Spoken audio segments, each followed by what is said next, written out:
Okay, so today we want to show you a scar on the left cheek. It's very close to the left oral commissure and the inferior most portion of the left nasolabial groove. And patient had it as I think a dog bite many years ago when he was young. Never got treated very well, and now it's very noticeable, so we want to blend it in.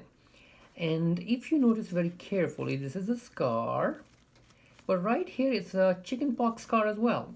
And we want to incorporate that in there. So it makes it a little tricky. If the direction of this scar was more like parallel to the nasolabial groove, that would have been fantastic. But even now, I think we can make a difference and we can try to blend in pretty good by making it a fine line. So as always, the first step is defining the boundaries of the scar. So that you can see makes it tricky, right? So what we have to do is if it was this only, that'd be easy. Trying to incorporate this increases the length of the scar a little. But we can try to figure out what to do by incorporating everything together. So let's start with the known. So this is the known where we know we have to go and take it out. And then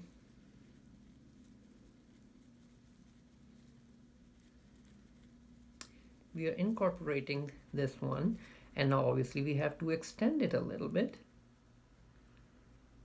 Great. So that will incorporate the whole scar. Now it's going to be a longer scar, but it's going to be less obvious because it's going to be a fine line, and the side scar over here will be gone as well. I'm going to have my patient smile just to make sure it does fall into the right place. Could you smile, please? Very good. So yes, so this is good because it's going to almost like blend into this nasolabial groove, and that's great. But what I'm trying to achieve, I want to show you a little something different, is see this bulge right here? Smile again, please. Good. See the bulge? I want to get rid of the bulge a little bit, so I'm going to move this whole bottom portion a little lateral. And I think that's going to serve us much better. Okay, so we have wiped this off. Now let's try to get this bulge in there. So could you smile for me, please?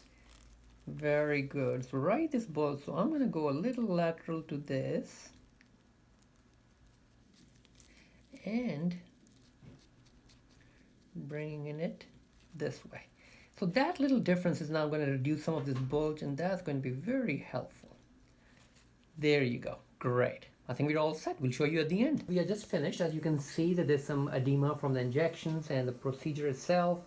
And it looks like a speed bump because the skin edges have been brought together and everted. I used a number 11 blade to bevel it outwards on both sides. When I pull them together, we get a raised edge.